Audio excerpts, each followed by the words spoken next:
Okay, do you guys want to stay a few extra minutes since Doug came late to take two questions from the audience? Sure. Absolutely. Sure. Okay. Mike, would you like to ask a question, and where are you from? Hi, this is Mike from California. I have a question for Udo. You said, I heard that your oil have a perfect ratio between omega-3 and omega-6. But when we are eating, regular food that have lots of omega-6 in it. So my question to you, what is the perfect ratio between omega-3 and omega-6? And if you consume already omega-6 from other type of foods, because most of the food have omega-6 and we are getting plenty omega-6 too much, how would you recommend to balance it with the omega-3? Thank you. Okay, so first of all, I don't call the ratio we use perfect ratio. I call it the practical ratio, because in practice, that's how we get our best results. Twice as much omega-3 as omega-6. The problem with the omega-6s is we get enough, but they're damaged, and they do damage to your health. So what we've done is we've said, no, you need your omega-6s made with health in mind, and you need the missing omega-3s brought back, also made with health in mind. So we do that in the blend, and we do it in a ratio where the one won't crowd out the other. Because on flaxseed oil, I became omega-6 deficient. It is the only oil that has so much omega-3 that it can make you omega-6 deficient. And I got dry eyes, skipped heartbeats, arthritis-like pain, and thin, papery skin. Classic omega-6 deficiency symptoms. Fixed them by eating sunflower seeds, which are rich in omega-3 and in omega-6 and have no omega-3. And that's one of the reasons we developed a blend, so that people cannot become deficient of one or the other. And that's why we balance them. And we put the omega-6s in. What we say to you is, you need to get rid of the omega-6s in your diet because they're damaged and they're going to damage you. And you need to replace them with omega-6s that are also organic and also made with health in mind and also free of pesticides and plastics.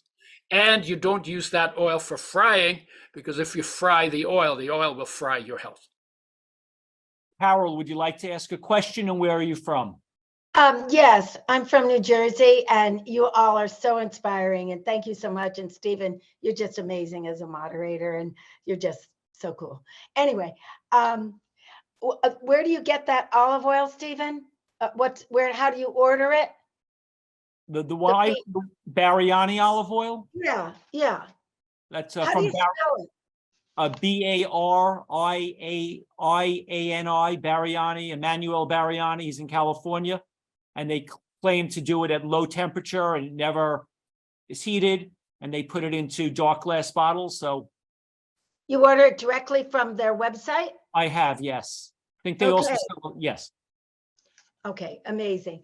And thank you so much. And I love, Doug, your everybody, the Sprouts, so wonderful. Thank you so much. I just soaked some Sprouts now.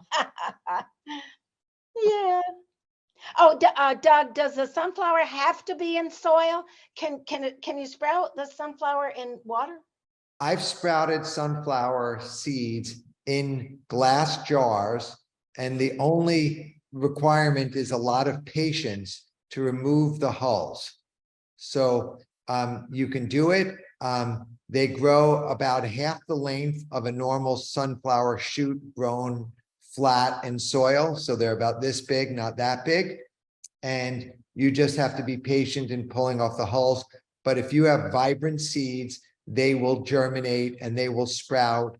And it's actually very clean. The one thing I will say is, if you're doing sunflower seeds, I would pre-rinse them at least 5 or 6 times, because they could be very dirty before you sprout them in the jar. Gail, would you like to ask a question, and where are you from? Gail, would you like to ask a question, and where are you from?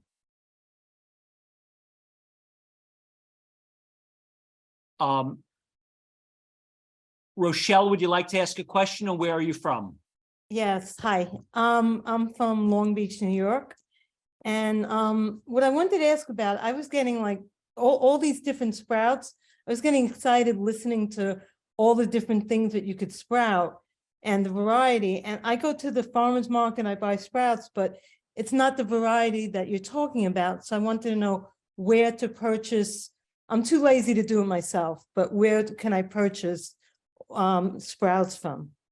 Yeah, Rochelle, I would say you are not too lazy. You're just not motivated enough. And what I would tell you is that the varieties that I'm talking about are such niche that people are not growing them and selling them commercially. So it's very rare. Maybe if you're in San Francisco or Santa Monica farmers market, you can get some of these niche. But in general, if you want those, you can have it. You can check out Donnie Green's, and he'll do the microgreens, you know, in Long Island for you in that. But I think that it's so easy to sprout in a jar. It takes about 5 minutes a day, 2 minutes in the morning, 2 minutes at night, and 1 minute of just marveling at how they're growing so quickly. So I would encourage you, you could check out the sprout book. I cover all the sprouts and the widest sprout in there, but you can also find a lot of information online. But it's easy and you can do it. It's 5 minutes a day. I would recommend Perfect Foods. They would deliver everywhere in America. And we worked with them a long time. They've been around a long time in New York, but they deliver, they will ship it out to you everywhere. So you have great help from them and gorgeous organic sprouts. And I also wanted to say E3 Live, which is our favorite blue-green algae, is amazing omega-3, 6, 9 too. And, you know, Brian and I put hemp seeds, we sprout hemp seeds, chia seeds, flax seeds on our salad every day to get that extra edge. We don't use a lot of oil, but we use a little bit of sesame oil, avocado oil, some good cold pressed oil, or Udo's oil, of course. But, you know, it's the E3 Live, which is the best blue-green algae you can find. We serve here. We serve Blue Magic for our guests so that they may make sure that they get the omega-3, 6, 9 in the best form. And it's really, it's an amazing source for you all to get to. So get your sprouts. And like you said, it's so easy to sprout. And kids, if you can get your family involved to start with sprouts and see like it fills up like popcorn in 5 days in a jar. So much fun. The mung bean sprouts, adzuki sprouts, the cabbage radish, you know, it's amazing. And when people get to hear that broccoli sprouts have 50 times more phytochemicals than broccoli. Why wouldn't you eat broccoli sprouts? So, you know, it's a lot of fun to grow. And if you can get the family involved, they will love it. We used to, when our kids were in school, we would bring the school. They were in a smaller Montessori school. We brought them all here and taught them how to sprout. And they kept that up for a long time, and they loved it. Bex, would you like to ask a question, and where are you from? Yes, hello, thank you very much. I'm from Los Angeles, California, and I have maybe attempted sprouting once or twice garbanzo beans, and they had like a funny smell, so I wasn't sure if I was doing it right. But so the point is, I want to do something very, very easy, like broccoli sprouts or chia or hemp and some of the other things. If I were to do beans or lentils, pulses, etc., and you put them in the jar, you soak them, you sprouting 101, you dump the water, then you leave it tilted on an angle and let air flow, and then just keep rinsing it every day until you see the tail. On a bean or a legume, you don't cook it then, you just eat it? Yeah. And then we also say what I do to make it easier now, I soak it overnight and then I leave them without water in the fridge and I just let them alone and they sprout perfectly, because if I kept them out on the counter, that's when they're going bad. So my chickpeas are gorgeous after 3-4 days and I eat them like that. Wait, can you stop and say that again? How do you do chickpeas? My chickpeas go rotten, so give us the formula. Yeah, they again. rot. Yeah, so I soak them in a bowl overnight in the fridge, and then I rinse all the water out. I can leave them in the bowl or in the colander, and then I put them in the fridge and I just forget about them. 3-4 days later, they're gorgeous. I don't even have to take care of them anymore. So you, So I made it easier because I'm also very busy. So I made it easier. I do that with millet and quinoa. I grow all those grains and I just leave them. I forget about them. I look at them a few days later and they're all beautiful sprouts that I can make dishes out of. I can make crackers. Yeah. Does it matter though what climate you're in? Like I'm in Southern California where it's sort of maybe hot and dry. Does it matter the climate? And not No, in the because fridge. they're in the In the fridge. fridge.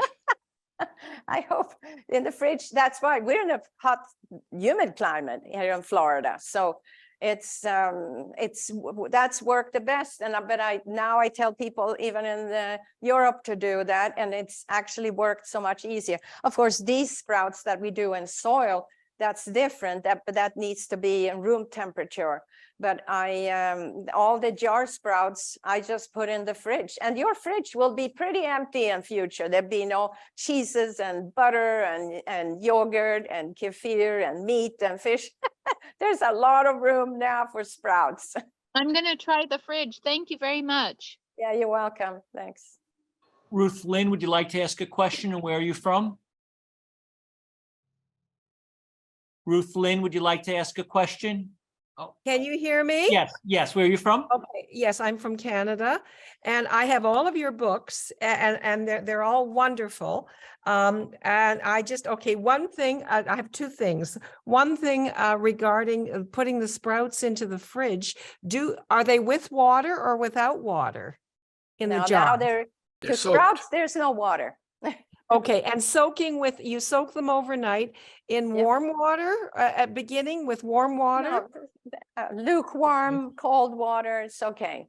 Okay, and would you put citric acid in there?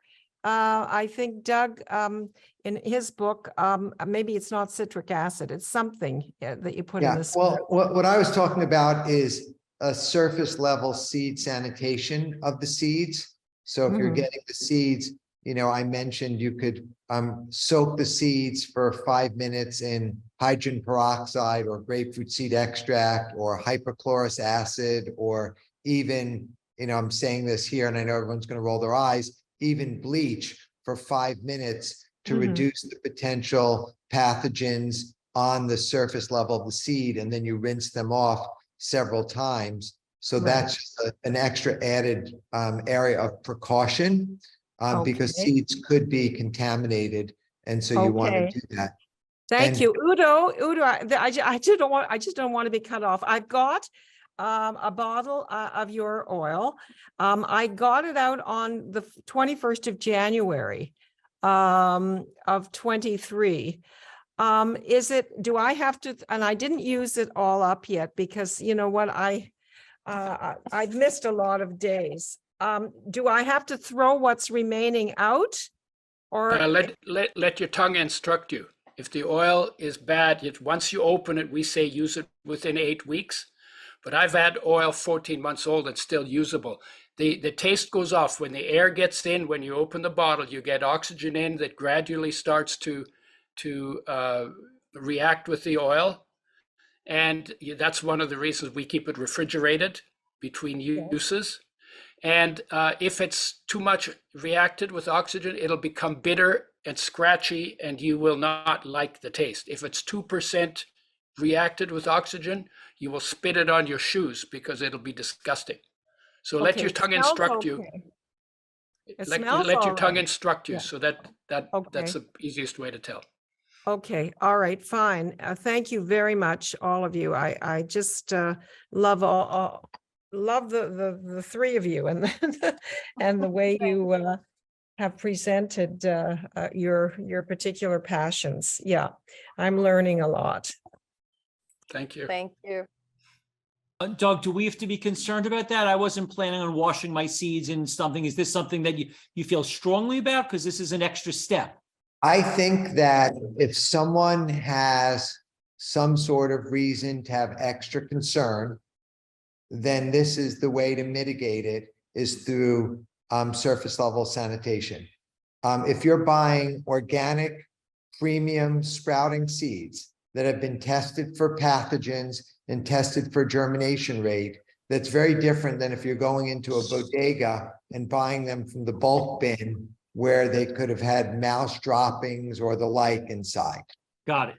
Janine, would you like to ask a question, or where are you from? Hi, I'm Janine. I'm from New South Wales in Australia. My question is to Udo. I'm very interested in your oil. However, is it available in Australia? Yep, It is? yep. Oh, find fabulous. it- So I don't have to find it- order it online. You find it in the health food stores.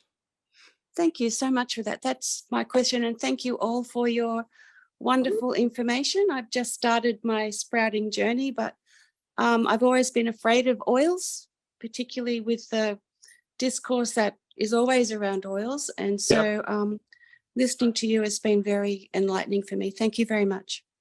Thank you. Gail, would you like to ask a question, or where are you from? Gail, would you like to ask a question? Steve, would you like to ask a question, and where are you from? Absolutely. Steve from Rockaway Beach, New York. Following up with Doug, does vinegar count for disinfecting those seeds? You know, I'm not worried about mouse droppings, but maybe trying to get a leg up so my sprouts don't get as funky as quickly. I think that white vinegar, also known as glacial acidic acid, will potentially remove pathogens on the surface level of the seed, so you can wash it. If you soak them too long in the seed, in the vinegar, it will affect germination. If you want to do a final rinse of your sprouts to bring down the microbial load with a vinegar, that could be an effective way of lessening the microbial load. And then you would rinse it off so they don't taste like vinegar thereafter. So you can do that. Most people don't. You could achieve a very good reduction of pathogens just by using a salad spinner and 2 or 3 rinses with water. How about apple cider vinegar? Apple cider vinegar does not have the same concentrated acidic benefit to lessen the microbial load, you know, for the purposes of sprouting, due to the particles and the amount of dissolved solids in the apple cider vinegar versus the white vinegar. Thank you. Thank you, Steve, and nice to hear another East Coast voice. Okay, so let's finish up with each of you take 30 seconds to make a closing comment, and then how do we stay in touch with you, follow up with you, get your books, find out about your programs? Udo, why don't you go first, then Anna Maria, then Doug. Okay, the book is called Fats That Heal, Fats That Kill. You can get it on Amazon. It's been around for a bit. It's still pretty much the definitive book on oils, made with health in mind. We developed that machinery. And if you want to get in touch with me, Udo's Choice, udoschoice.com. It's where I talk about the products. I also work with enzymes and probiotics and a few other things. And you can find me, just look for Udo Erasmus. Oh, there it is. You can find me on Facebook and I have a YouTube channel. If you just punch in Udo, U-D-O, I'll come up on the first page of whatever you punch it into if I'm there.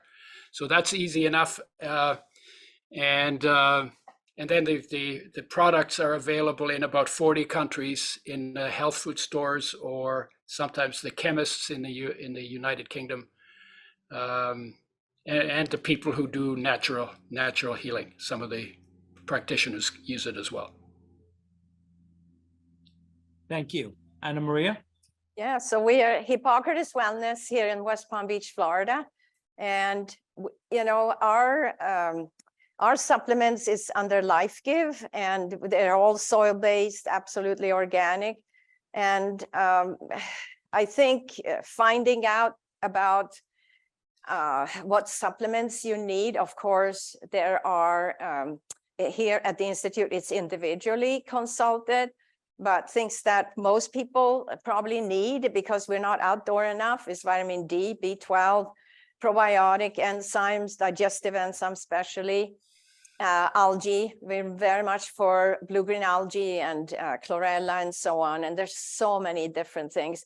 We have our own skincare because skin care out, it's so toxic nowadays that it's hurting nature, it's hurting the coral reefs, you name it. So we have amazing skincare, and we have our own makeup care. You can eat it, all these things you can eat. So not that you want to, but you could if you had to. So you would actually make it very safe to have kids around these products because they're all totally organic and edible, edible for your skin. Our founder, Ann Wigmore, always used to say, if you can't eat it, why would you put it on your skin? So that's been our motto. We've been very serious since Dr. Epstein wrote the book, Toxic Beauty. And he really revealed how toxic cosmetics are. My husband Brian's always says, I think there is a conspiracy to kill women with all this stuff that is in. I have to go through the store normally, like I go through Macy's or JCPenney or any of them, where I end up going through where the perfumes and everything, which is so toxic for you. I have to hold my nose and just kind of run through that. So imagine this is what women and men too put on their body. I just talked to one of the guests who's fighting cancer, and he said, oh my gosh, I just bought all these fancy cologne. I love cologne. I said, well, you're done with that now. So, it's about choosing natural products. Make better choices when you go to a store in future. You can always order from the Institute. There's a lot of products out there that comes from mom and pop, and they've also done organic and edible things that you can put on your body. So put into your body, outside your body, only stuff that you actually could digest and ingest. So we're here. We're Hippocrates Wellness. We're here for you. Thank you very much, Anna Maria. Doug? So I communicate most at Doug Evans on Instagram. I live and run, Wonder Valley Hot Springs, which is also on Instagram. And I have you can sign up. I've got a sprouting masterclass coming out with onecommune.com/sprouts is coming out this summer. And it's a 5-day masterclass on how to sprout. And you could sign up for my email list at thesproutbook.com, where I'll be sending information, recipes, fact-based. We just published our first white paper, on sprouting and sprout safety. And, I think that's really it. I think sprouts are amazing, and that everyone can grow them without soil, without sunshine, without fertilizer, in days, and you're getting the most nutrient-dense food on the planet. So I want to thank all of you for coming and speaking tonight and sharing your information. Some of this information, it's like we don't want to spend 30 years figuring out. So the fact that you tell us this and help us prevent disease, we're very grateful. You're all very knowledgeable and articulate, and we are lucky to have you available to us. And I spend a lot of time searching for vitamins, supplements, foods. So I don't take it for granted how hard it is to get access to the best information, which is what you all have. So I'd like to unmute everyone. So anyone who would like to join me in thanking you can also let you thank. Well, thank you, Steve. Thank you for Yes. your initiative. What a Thank you wonderful Thank you for panel. giving us a voice. And everyone, Great, and thank I'll be you. looking into these products. Thank you. Thank you, Doug.